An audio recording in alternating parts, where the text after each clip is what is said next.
And morning meetings on Tuesdays and Thursdays be a belonging time. And so to the point that you mentioned, it's not too early to start having these conversations as we have conversations about what does identity mean? What does race mean? What does ethnicity mean? What do these things mean? And how can we engage in those conversations? Because what we've recognized is the earlier we have those conversations, the easier it is to do the work and to prepare our students for potential difficult conversations. And we do it in a way that really speaks to our population of students.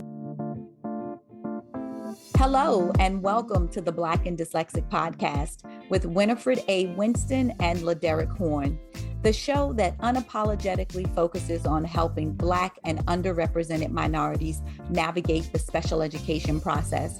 We want to help raise awareness in the Black and Brown community, remove the stigma about learning disabilities, and provide you access to professionals in the space of dyslexia and special education that you need to hear from.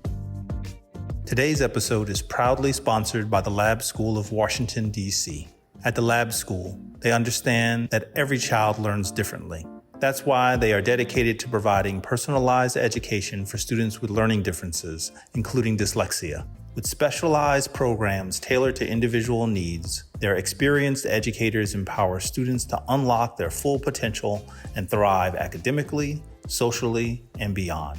Discover a nurturing environment where every child is celebrated for their unique strengths.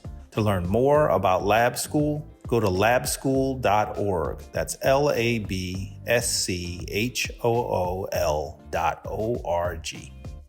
Hello, and welcome to the Black and Dyslexic podcast. I'm your host, Winifred A. Winston. And I'm LeDerick Horne. And we are back, you guys. No, we haven't been gone. We are super excited. Today we have with us Dr. Anthony Perry. He is the Director of Diversity, Equity, Inclusion, and Belonging at the Lab School of Washington. For those of you that don't know, the Lab School of Washington was founded by Sally L. Smith. If you listen to the show, you've heard me mention that. She is like my mentor in my head. And I'm super excited to have Dr. Perry with us here today because this is the first school for children with learning disabilities that we've actually featured on the Black and Dyslexic podcast. So Dr. Perry, welcome. Thank you. So your role, and Dr. Perry and I first connected because I received an award and an acknowledgement for my work from the Lab School during the pandemic, and then had the opportunity to come and visit in person. I thought maybe if we can just start with the DEI and belonging title. So I think our audience is probably very familiar with diversity, equity, and inclusion, but why belonging? Why is that an important addition to the title?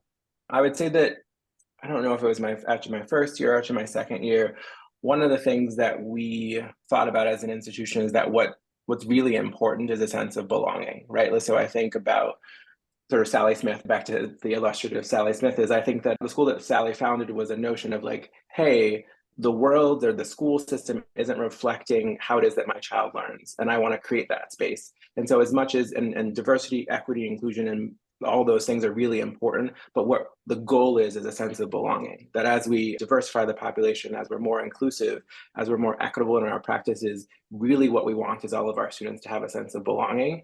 And so I think my second year, our head of school said that our sort of theme was going to be belonging for that. And we kept it for 2 years, and that belonging was added to my title.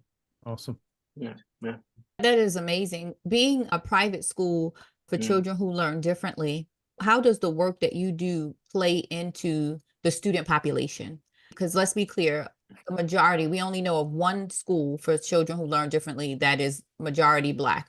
And that is what, in Nebraska, right, LeDerick? Right.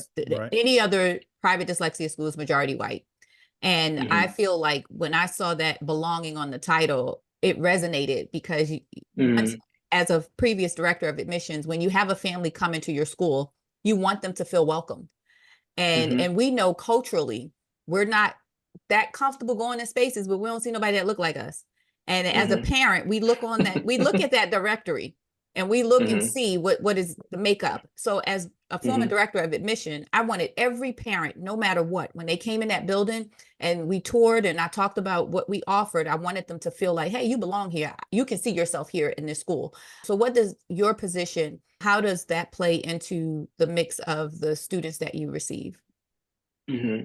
As you were talking, I was getting a little emotional, which was strange for me for this moment. But I think there are many aspects to that. And I think that when I took on this job, one of the things that I wanted to ensure or work towards is that I get to show up as me, right? I am a Black man, I'm a gay man, I don't have any language-based learning differences, but part of it was like, I want to be able to show up as myself, as a Black person who's gone through primarily white institutions. I went through public education, but as a person who's gone through that, I recognize that even if we like don't think about the language-based learning difference, just being a Black child going through an educational system that wasn't made for you, that is primarily white, that's a struggle.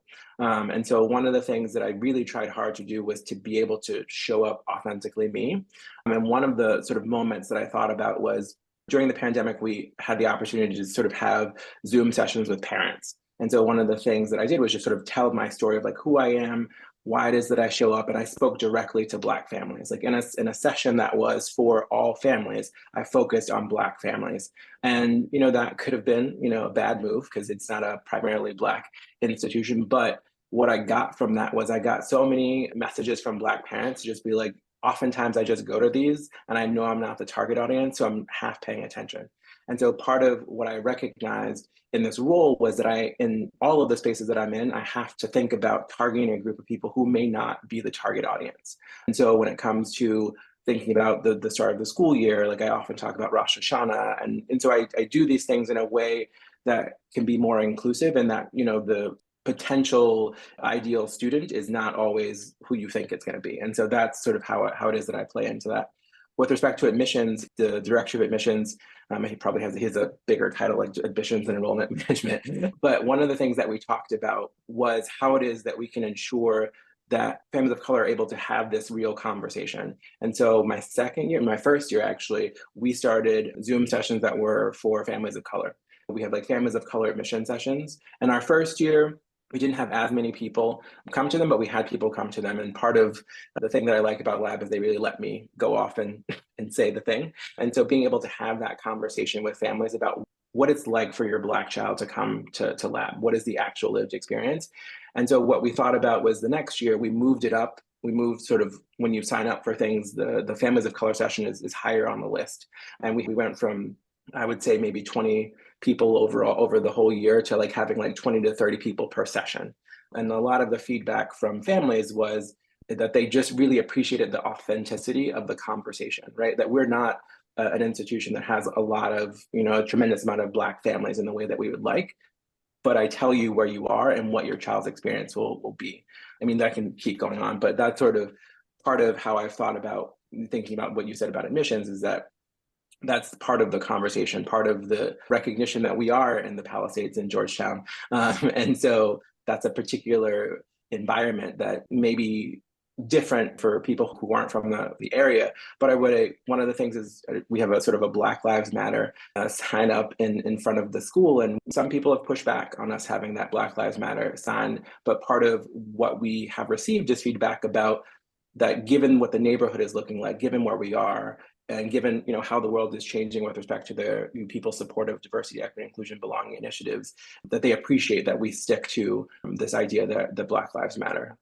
Dr. Perry, that is huge, right? Like, as you were talking, just to focus the session on Black families, that is huge. Some people might think that's just a small thing, but one thing, you know, we're at a predominantly white school for my daughter, and we had a gala, and I went up to every Black family and was like, hello, I'm Winifred. I'm saying hello to all the Black families here. And they were like, some people eyes got big and some people just smile. I saw a sigh of relief when I'm at the cross country meets and I see Black families. I go introduce myself. And one guy said to me, he's like, thank you, sister. He said, I thought I came to the wrong place because I ain't seen nobody that looked like me. And he was there supporting one of the children running. And I just say hello. Hey, Black family, I see you. And that small thing makes a huge difference, because there are a lot of little nuances that Black families won't necessarily speak up about. And the one that kills me is transportation. Everybody don't have an au pair. Okay, everybody don't have an au pair to come. You bring them to school, right? Yeah. Exactly, or to pick them up. So for you guys to say, hey, we're going to have this info session in a space where you can feel comfortable where you don't feel like you can't ask a question like that. Thank you. Like I just was like that's huge. That's super huge. Can you talk about, I also saw that you are a history teacher, and my daughter has really been history. I think her social studies / history teacher doesn't like to be called a social studies teacher, because she says, like, I tell the history from every angle, and she's a white woman and she goes in, they learn it from every angle. And again, we're at this predominantly white school, and this white teacher is taking the initiative. I'm going to teach you guys everything that I can from every angle. So how does that show up in your work as a teacher as well in that space? Well, hilariously, so I, when I took the job, the plan wasn't to teach, and then some people's schedules changed around, and I was asked to teach a class called History of People of Color of America. And so it's an elective history class. 9th graders through 12th graders can take the class. And the class came about because students wanted the class. They wanted a class that specifically talked about the history of people of color in the United States or America. That's the class that I teach, and we start off with Indigenous people, we talk about Black people, Latinx peoples, Asian peoples. We talk about the ways in which the variety of ethnic and racial groups have participated in the construction of the country. And, some people willingly and some people not willingly. And so we really talk about that. And one of the things that I love about Lab and I love about teaching at a school like this is each year it's somewhat similar, but it changes based on the interest of the students. One year a student was like, can we talk about environmental racism? I was like, of course we can. One year a student was like, I don't really feel like we've talked enough about Asian peoples. Let's do that. And so my particular class, we have sort of textbooks, we have a plan, but that plan is always amenable to what the students are talking about, what's interesting to them, and also what's happening in the world, right? So my first year was the election. And so part of the conversation was around how do we prepare students to understand people of color's relationship with elections? And so we talked specifically about Georgia. We talked about Black disenfranchisement in Georgia. We talked about, we did a lot of work in preparation. And then, I don't know if you remember that time where we were all sitting around waiting for the votes to come in. But part of what was interesting for my students is we had already talked about all of those regions in Georgia and Arizona where certain demographics of people live. And so they were able to use what we had talked about to really understand the election. And so sort of the freedom that I have in that class to pivot and to think about what's interesting for my students is super impactful. And we know that, I think one of the things that I like about teaching at Lab and thinking about supporting students who have language-based and attention-based learning differences is that the differentiation that we do for those students supports all of our students, right? All of our students will learn better if we teach in this way that's differentiated for what their interests are, what to get them enthusiastic about it. And it makes it fun for me. I can change it up from one day to the other. I had a class where one of my students said, I don't really, the Black Panther movie, And I was like, what do you mean, Right, right. Those are fighting words. What are you talking about? I was like, it doesn't really do anything. And I was like, what are you talking about? And I was like, well, talk to me about what you know. This is a Black student. I was like, talk to me about what you know about the Black Panther Party. And they're like, I don't really know anything about the Black Panther Party. And I was like, well, then you didn't get the movie. Right. And so part of what we did, I was like, okay, so we're going to go learn a little bit about the Black Panther Party. We're going to learn about Black women's role in the Black Panther Party so that when we get to the second movie, you can understand sort of the dynamic of the movie. And the kids at the end were like, we can't watch any movie anymore, Dr. Perry. Every time we watch a movie, we have to think about the construction of all these identities in the movie. And I was like, well, that's what I want you to do. But really, that's sort of how I get to be excited about the work that I do in the classroom, and being connected to the students really helps me to better understand the work that I do. If I understand what their experience is like, they have my ear to be able to give me feedback on some of the things that we're doing. And so I get to teach, but I also get, every Tuesday and Friday, they get to give me feedback on what it is that we do as an institution. I think it's phenomenal. My wife and I just saw the stage play To Kill a Mockingbird last night. And, we've been talked all night, talking this morning about, and deconstructing the characters. But it sparked us having a conversation about her experience going through AP English and history classes. And one of the things that I said is, and you're doing it, is how I don't think history is really effective particularly as far as being taught to students, unless it's being placed within the context in which they're living now and helping them to understand the problems which we're all actively wrestling with nationally, internationally, but also just like, how does this apply to the fight that just happened in the cafeteria, or, you know, whatever kind of dynamics are happening in the school. So that's amazing to hear. I wish I had you for history. So Dr. Perry, we've heard you mention a few times how you got to lab. So can you actually just give us the backstory? How did you end up at this school and in the position that you're in? So I've had a variety of experiences, and I've always worked in independent schools and private schools. I worked in private schools in New England. I worked at boarding schools. That's where my career started, working in boarding schools. And so I will say that the sort of aspect of working in boarding schools that I really got was recognizing my role as a Black man, as a gay man, and being able to sort of show up as myself and support students. Because in boarding schools, students are not with their parents. We have day students, but for the most part, students are showing up, and we are in loco parentis. We're the people who are there to have sometimes the awkward, difficult conversation about life. And so that was really a part of my understanding of how learning works. And then I was able to go to California, and so I worked at a school in California for gifted students. And so that was my first sort of foray into students who learn differently. That part of the conversation was around neurodivergence and not sort of relying on the ways in which I thought you're supposed to learn to teach students. And so in my first year at the school, I had a student who had dyslexia. And so mom showed up, had a whole packet of all the things that I needed to do to ensure that her child was supported. And I was like, oh, okay. But part of it was she sent me an original email, she sent a book, and I'm a reader. And so I read the book by the time we had the meeting. And so I was like, okay, so I read the book that you sent me. These are the things that I've adjusted for the class. And actually they work better for my class because, you know, we're a language class. And she was just dumbfounded. She was like, oh. And I was like, well, I want your child to participate and to learn in my class. And oftentimes, actually, I was a language teacher at that point, oftentimes with language classes, students who have dyslexia get waivers and they don't take language classes. And what I really appreciated was that the student really wanted to participate in the class and wanted to be involved. And I didn't want to make the student feel like things were different or I made adjustments just for them. So one of the simple things was, in language learning, part of it is, you know, reading, writing, listening, speaking. Those are sort of the 4 large categories. And so what I had was, for the sort of major assignments, students would have to do 1 reading, 1 writing, 1 speaking, 1 listening. But you had to think about either where is your skill that you want to practice, or where do you feel like you're the strongest, and the ways in which you turned in assignments for the rest of the year had to do with that, right? So if you felt like you could practice more speaking, or your skill was speaking, that was what you did, because then you were able to practice that skill. But also, if that was your strongest skill, then you were able to do that instead of sitting there and writing a 5-page paper.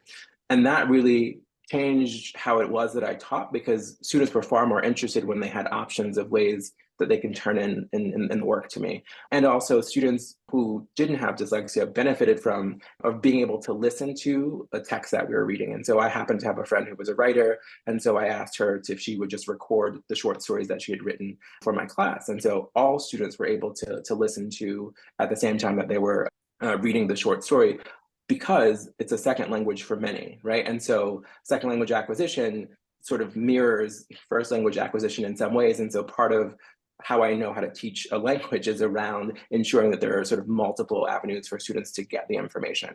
And so that's my foray into changing or creating a classroom that was a little more inclusive to think about how students learn.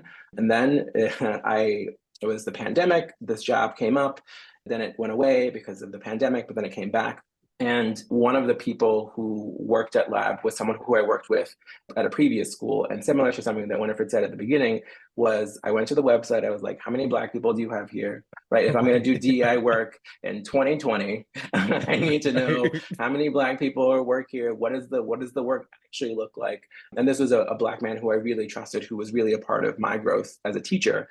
And so, you know, I had the interviews, but then I had the conversation of like, okay, so like we had that conversation, but like, what does it look like on the ground? Like, what is the lived experience? And so we had a real conversation, and I was like, okay, we have some things that we need to do, but I think I can do this. And so part of what I heard was that, I need to support Black students. I need to support Black boys, right? That, in general, there aren't a lot of Black men who are teachers. And then thinking about Black men who are teachers at LD schools and the presence, I think it's super important. So that was part of the drive and to be a part of the school.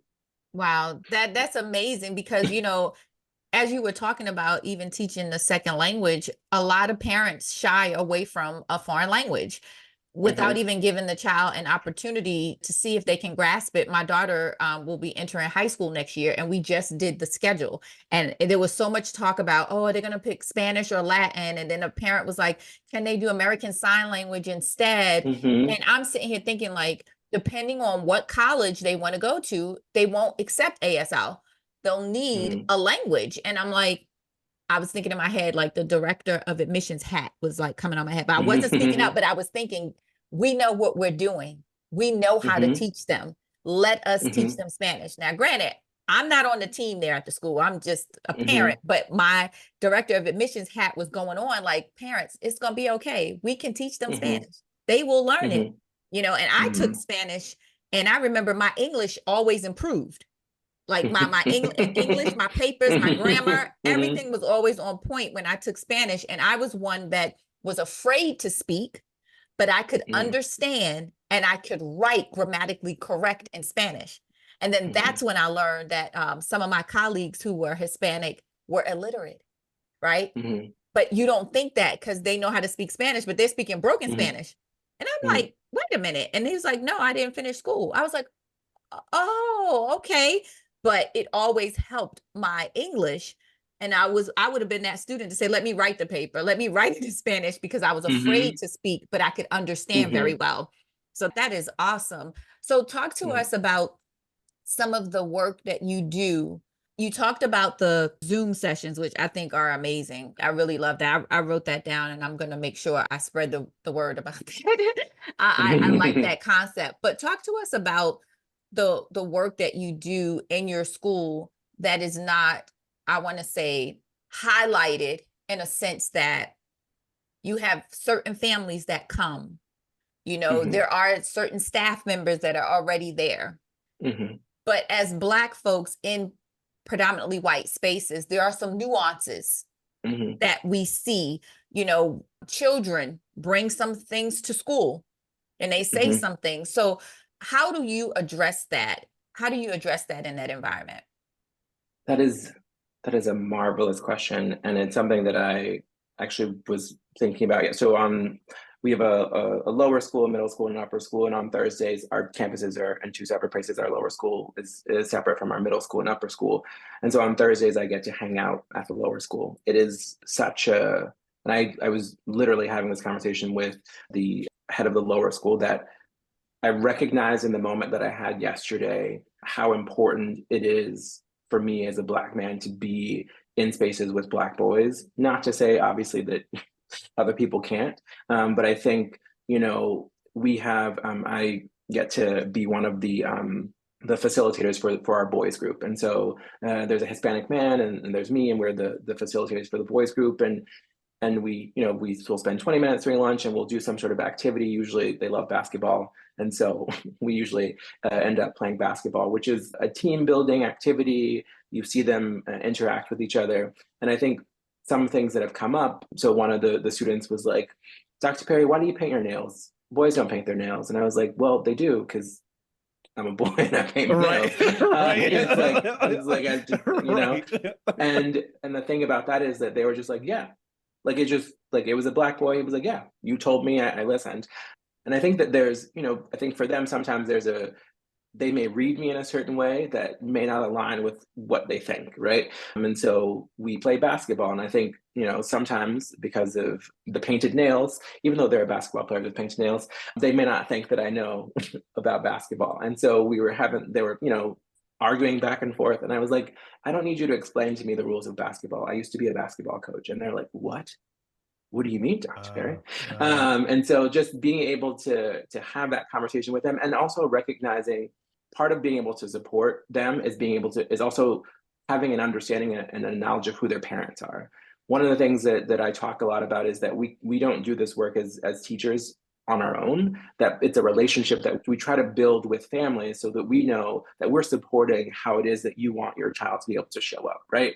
And so the benefit that I have of working in the lower school on Thursdays is I get to do morning arrival, right? So I see the kids and their parents when they drop them off. I open the doors or they get off the shuttle, we have a conversation, and we're building that relationship. And so when it comes to some of the students in the boys group, I know their parents because I see them at morning arrival or we've had a different conversation, and I understand, the nuances of what it means to be a Black parent and dropping your kid off at lab, right? And that we recognize that actually, like, it feels a little different when you're a Black parent, you drop your child off at lab and a Black man is the person who opens the door. You're like, oh, okay, right? And that and part of something that's sort of similar is, as a person who speaks Spanish, and I worked at other schools, and we would have these, parent nights, and we would have parents who did not feel as comfortable in English as they did in Spanish.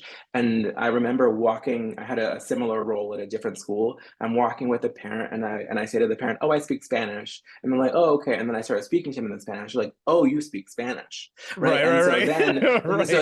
So then the conversation became every question that they had that they couldn't ask in the larger space. And so part of, that role that I have now is, as I'm walking, I have those conversations with Black parents where they have the question about, do we go to this?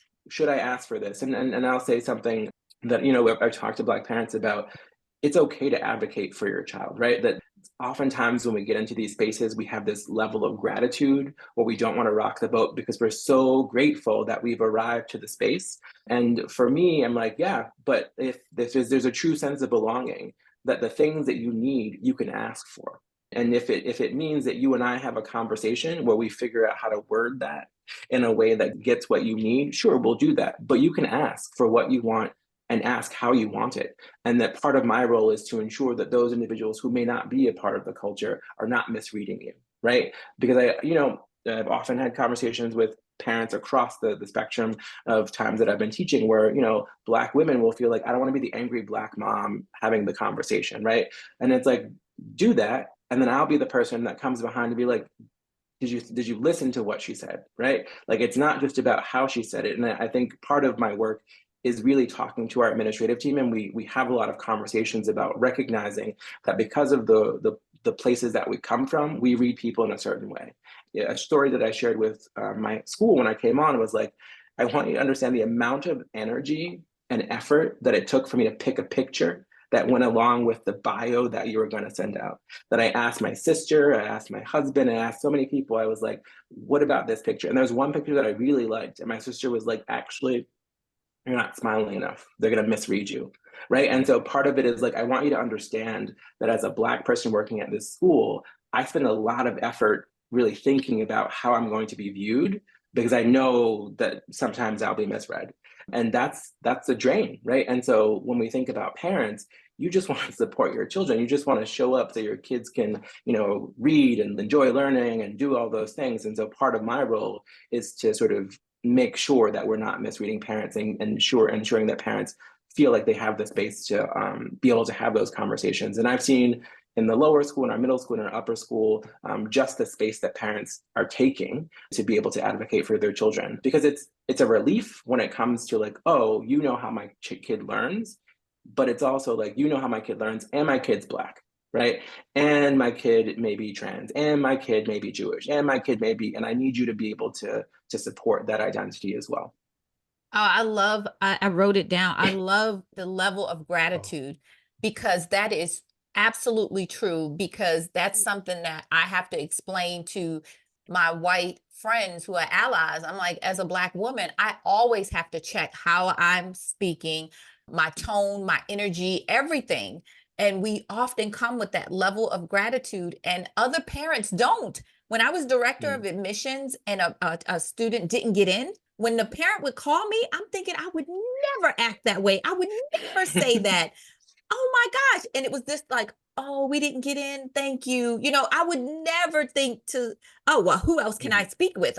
Blah, blah, blah. And I'm like, oh, wow. And we talked about that before, but you're right. It's this level of gratitude. I'm just so happy to be here. I'm so happy you let us in. Like, I'm happy that we made a way to financially make this happen for our family. And you're so right. And that muffles our voice and it shuts down the opportunity for others to get to know us, right? And not just go based on what they see and what they think they know. Oh, I love that, Dr. Perry. That is so true. There is a huge level of gratitude when we get in these spaces for our children that we are just happy to be there.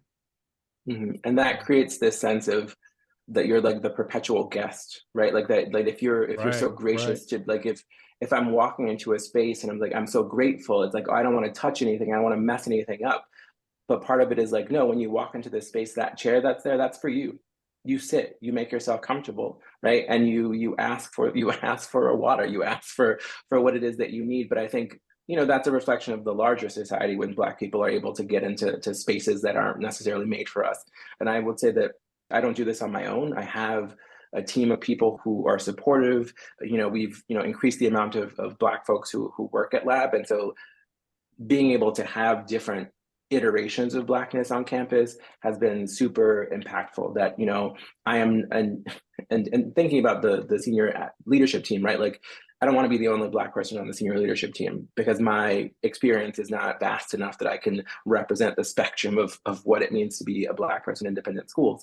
And so as we think about, and we work to ensure that our senior leadership team is diverse, and that our staff is diverse. So I really think that I can't do this alone. And part of the work that I try to do is this is a thing that I do that people laugh about, but I do it intentionally. I try to walk into spaces and make people uncomfortable. I will, like, it's like if I walk into a space and I'm the only Black person, I'm like, oh, just like it's just me in this space today, right? Because I want you to know that that's something that I'm thinking about, even if it, you know, may not matter to you. If I walk into a space in 2024, I'm the only Black person in that space, and not just like the only Black person, but the rest of the people are white. I'm like, whoa, what's happening? You know? And I want, and what it's helped actually is that other people then ask that question, right? So my relationship with the director of admissions is so great because what I really appreciate is that he's a person who listens.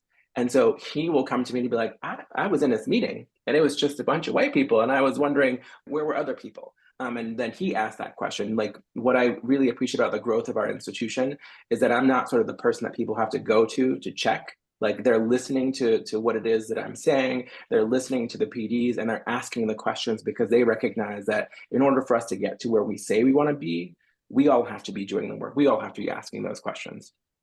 Yes, it has to be embedded within the culture of the school, right? So that it trickles down to all faculty, some faculty who may have just been in their bubble, right? Because it's not brought up in discussion, folks don't talk about it, but then it also plays a part in the classroom when you have students engaging with each other for that adult, for that staff member to correct some things, right? To say, let's open this up for discussion, because in one of our experiences, I mean, yeah, I've heard this on the podcast, we won't go there, but the staff member didn't correct it. She just ignored that behavior. And then my daughter came home and told me, Mommy, you know, the student said X, Y, and Z. So it's very important that the entire staff, the culture of the school is on board with addressing things and talking about it and discussing it. And children are not too young. I just want to put that out there. Elementary, middle, high school, we've got to have these conversations. And I'll say that it's not to say that we are perfect. If we were perfect, I would be the Mark Zuckerberg of all these things, and everyone would be benefiting. And I think that what you said is so important, and that's something that we have really, I think, worked to embed. I have the privilege of working with a lower school. I have coordinators in each of the divisions. And so one of the things that we worked on is having something called belonging time in our divisions. And so we piloted it in the lower school. And so we have responsive classroom and morning meeting. And so in morning meetings on Tuesdays and Thursdays, we have belonging time. And so to the point that you mentioned, it's not too early to start having these conversations, as we have conversations about what does identity mean? What does race mean? What does ethnicity mean? What do these things mean? And how can we engage in those conversations? Because what we've recognized is the earlier we have those conversations, the easier it is to do the work and to prepare our students for potential difficult conversations. And we do it in a way that really speaks to our population of students. And so this activity you may have seen in other spaces, but sort of the jelly bean activity where we have the students divide all the jelly beans by color.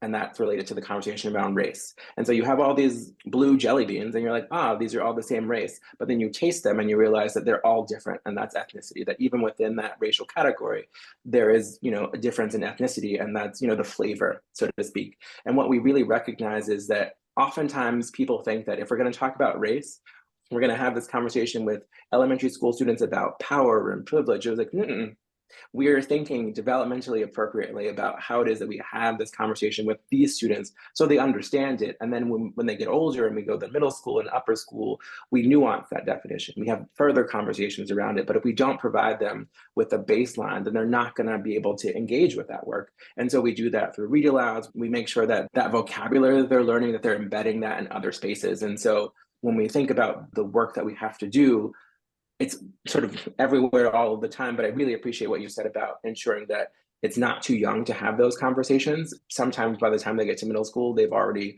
cemented some ideas about things. And we know that from children's experiences, if they don't come to lab, with respect to their language-based learning difference, that they may have a certain view of what it means to be dyslexic if they've been in a school that hasn't supported that identity and they come in the 5th grade or they come in the 9th grade. And so because we recognize that and the impact of really being able to give students the tools to advocate for themselves around their learning difference, we really should do that for all of their identities and start off from the beginning, because part of it isn't, sometimes people have this fear if we talk about gay people, children will be gay, but part of it is we have diversified our population and we have students whose parents are gay. We have students whose parents are trans. Right. And what we want and what we say is that children are building relationships outside of the home. And so if you have a play date, and you haven't had a conversation with your child about what it means to have 2 moms, right?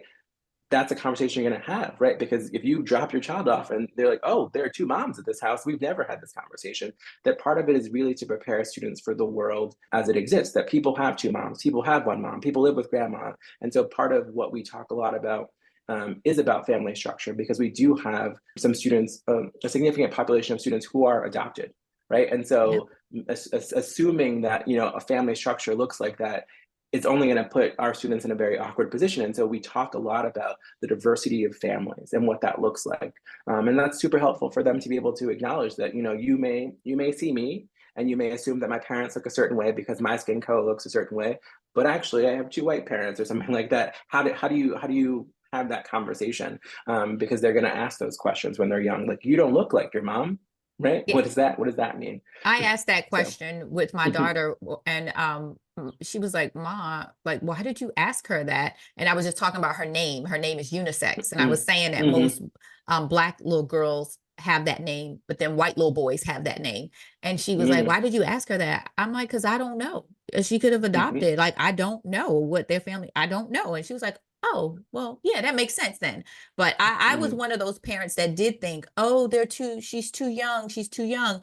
But I had a wake up call. And then I went to a speaking engagement about how do you talk to young children about racism and ethnicity and race, because I was like, I need to arm myself, because the world won't be kind and say she's just too young, right? It'll just happen, or she'll have those experiences. So that's what made me say, oh, wait a minute, let me think of this differently. But everything that you mentioned that you just discussed is really important in the more affluent private schools, because folks, we are creatures of habit. We go to the same store, we go to the same grocery store, we live in our neighborhoods. And I remember a time when I picked my daughter up from school on Fridays, we'd either go to Chick-fil-A or the dollar store. That was our thing after school on Fridays. And I'm like, come on, let's go. And I told her, look, we are not going to the dollar store if you don't come on. And the little girl looked at her and she said, what's the dollar store? And the first thing I'm thinking is, she don't know the dollar store, but she did not. There are no Dollar Trees in her neighborhood. So I kindly looked at her and her mom and said, it's the store where everything costs $1. Like, let's go. But she didn't know. she didn't know where she lives. There's no dollar store in her neighborhood, right? So I'm just saying, like, for real, because it's true. When we do the sleepovers and some of the students live in the same neighborhood, well, we don't live in that neighborhood, right? We don't live over there. And so sometimes the kids were doing things outside of school together because they live in the same area. Well, we couldn't really participate because we don't live there, right? And that's just not our zip code. Part of what I also work with is the assumption that because people are Black, that they come from a certain socioeconomic background, right? And so we are also sort of fighting that conversation of, you know, the surprise that a Black parent shows up in a BMW, or the surprise that a Black parent, you know, has a certain level of education. And I think part of what often happens is there's a thought that, like, when we think about like increasing the diversity of the population, we always go to, let's increase the financial aid, which is really important to increase socioeconomic diversity, but it's not always correlated. It's not always that if you increase the financial aid that you'll get more Black families, because something that Winifred mentioned at the beginning, if I show up and I don't feel a sense of belonging, it doesn't matter how much money you're going to give me, I don't want to send my child there, right? I've been at other places where a Black dad, he had a real conversation with me. He was like, look, I know that this place is really good for my child and their learning,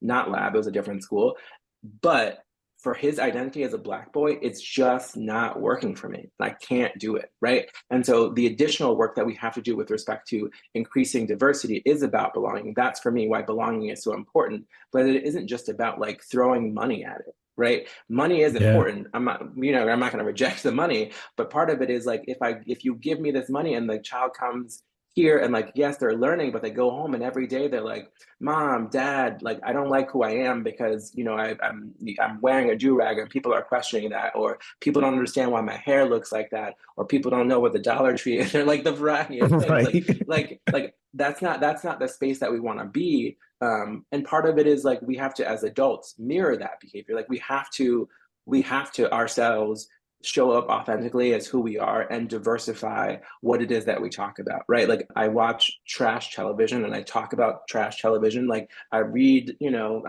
Chomsky. I think Noam Chomsky is great. And I will watch 90 Day Fiance. Like those are the things that are super important and impactful to me. And when we can be authentic with each other about that, that helps the students to be able to show up and say like, oh, I like this, and not feel ashamed of certain aspects of their identity.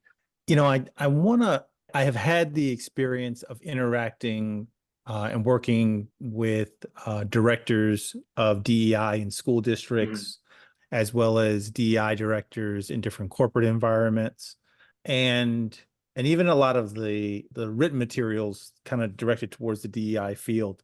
What I find is that oftentimes disability more generally, neurodiversity sort of narrowly, is rarely a part of those conversations, right? We tend to ground it in sexuality, gender, race, economics, religion, right? But these sort of, this aspect of human diversity oftentimes gets missed. And so I'm wondering, one is maybe with your colleagues who are also directors of DEI in other spaces, whether you find this to be true. And then I'm also wondering, because of where you are, the focus on neurodiversity, it's forced into the conversation.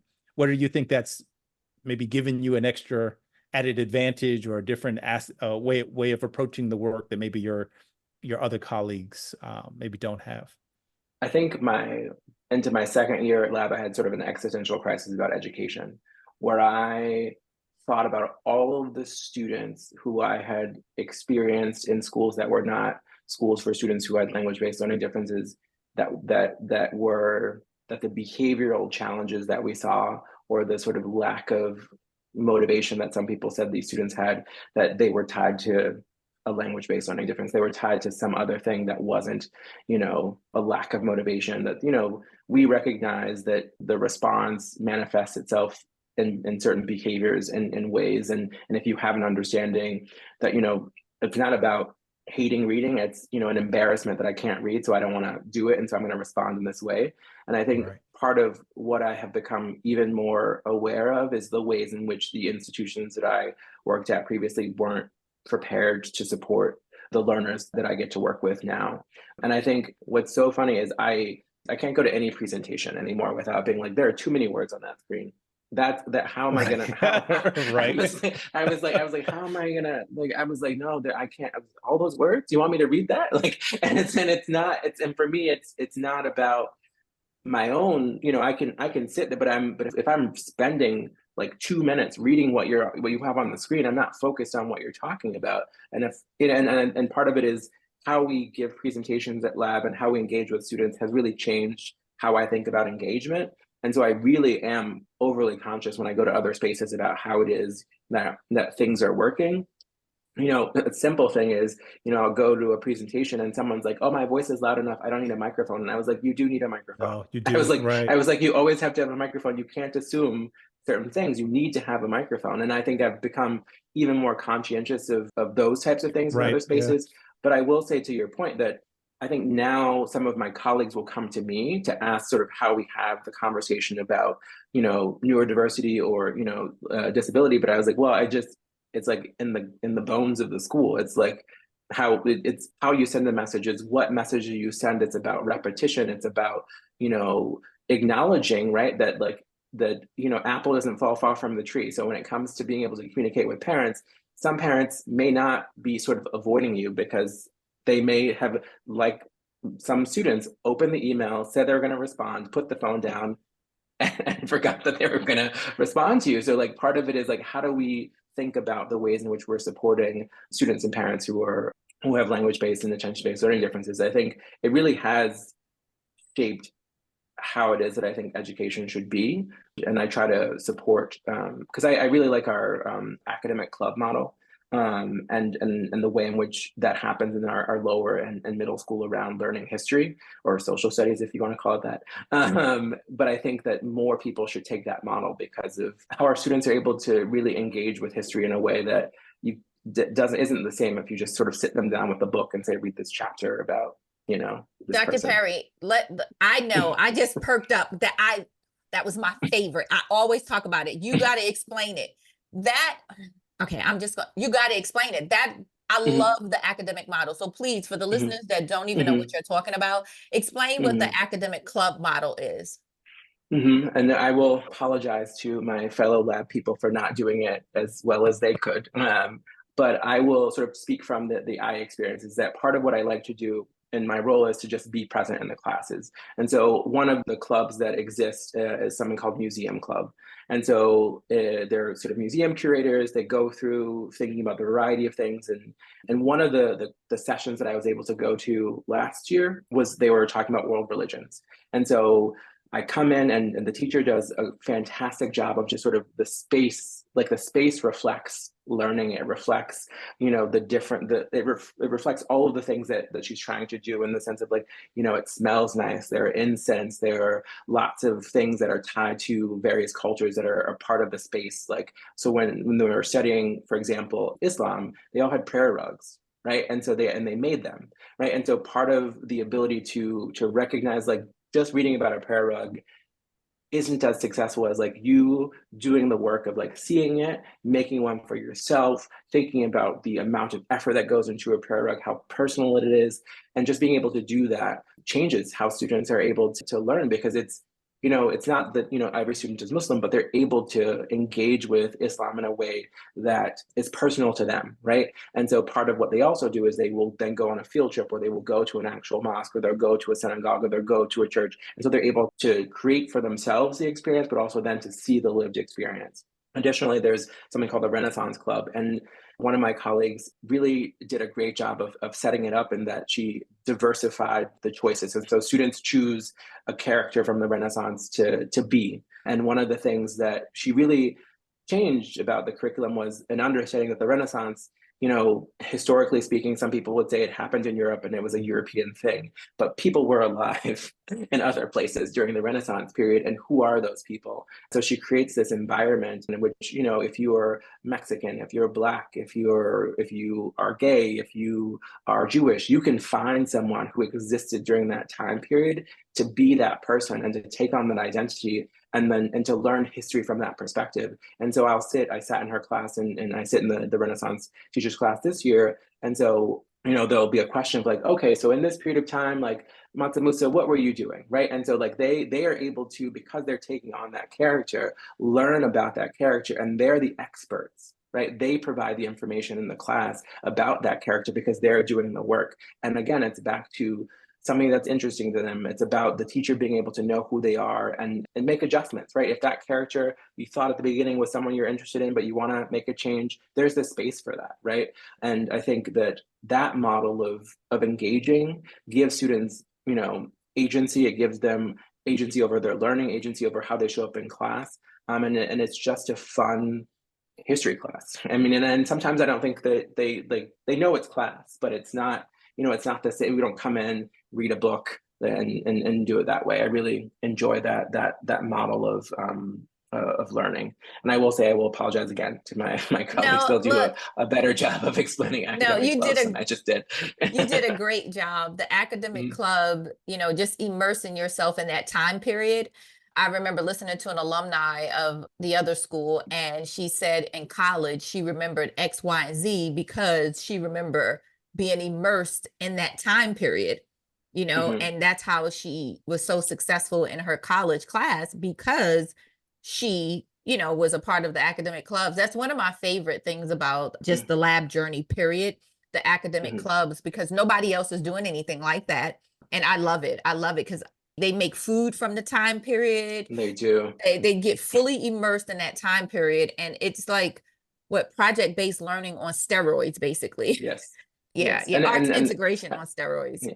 And that's the other aspect of lab that I really appreciate is that, so if maybe you both will come back to lab and come into the castle. And so the Renaissance Club, the academic club, they created portraits of their characters. So they themselves, drew, painted these really great portraits of their characters. They made the gold frame that's there. And so when you walk into lab, that's what you see. So part of what I really enjoy about lab is that the culture is on the walls, literally. You walk into the school and what you see is the work that the students are able to do and who they're able to learn about. And that's a question that, that you get to ask. You walk in and who are they? And I would say there are 8 portraits and maybe 6 of them are Black people.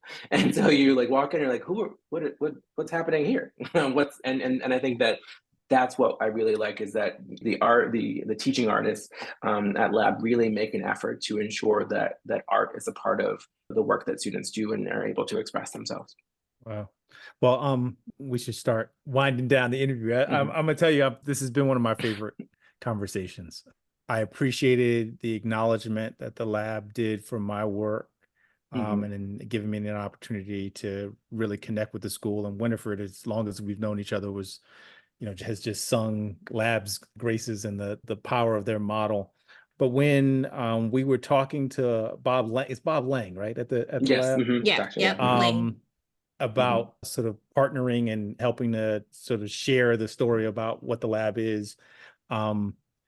We said we were going to interview people, and I said, I don't know who we're going to interview, but I'm gonna make sure one of those folks is Dr. Perry, because when I was first connecting with lab, I remember being in a prep call that we had with some of the staff, and I want to say, if you weren't the only Black person on that call, you were one of the only Black people, and I remember there were 2 things that you said to me that, again, made me want to connect with you more generally, but also be a part of this series.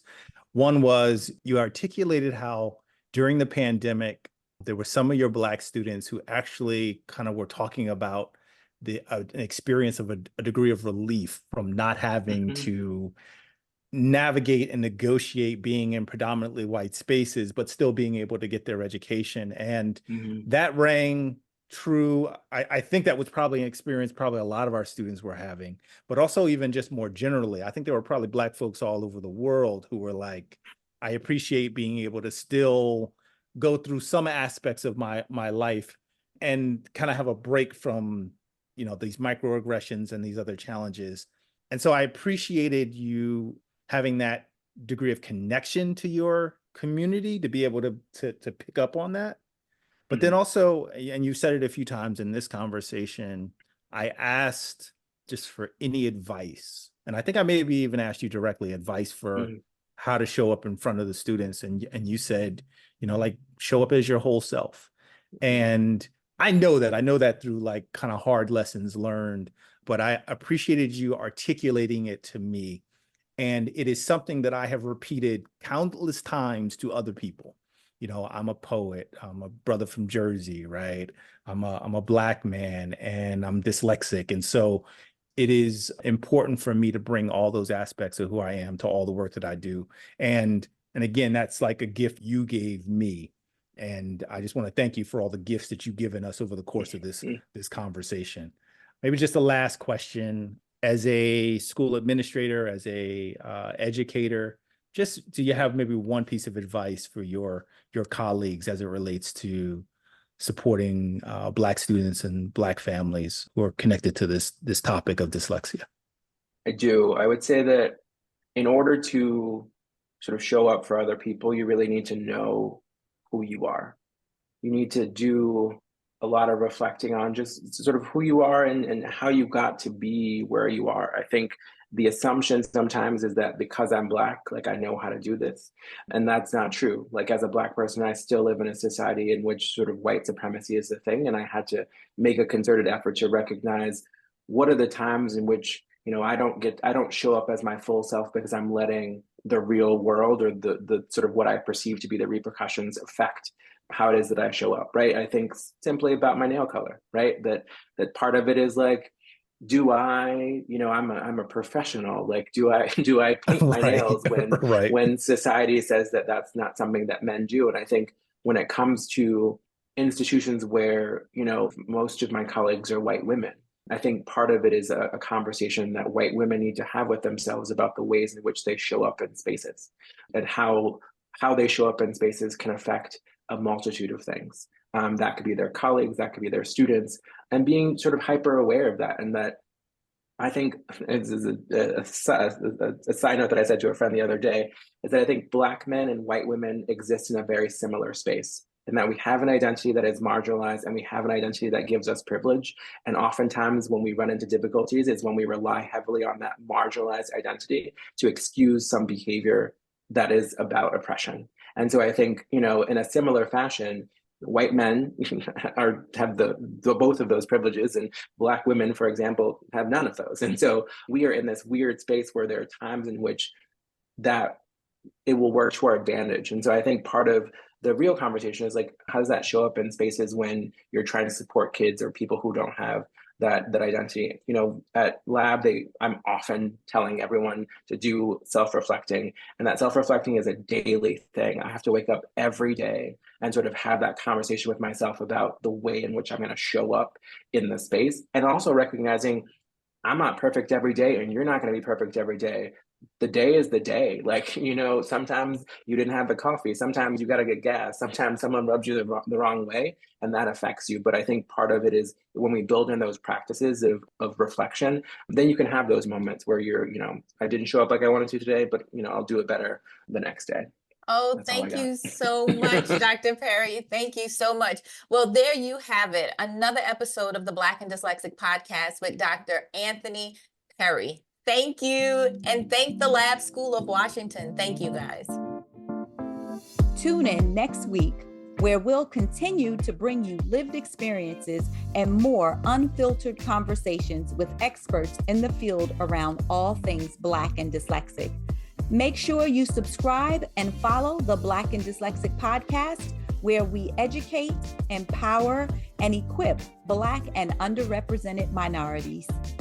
The Black and Dyslexic podcast is partially funded by Morgan Cares and the Center for Urban Health Disparities Research and Innovation, awarded by the National Institute of Minority Health and Health Disparities.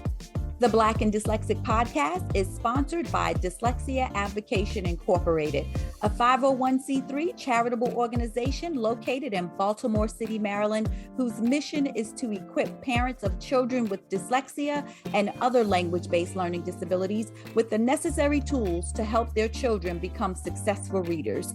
You can find them on the web at www.soallcanread.org.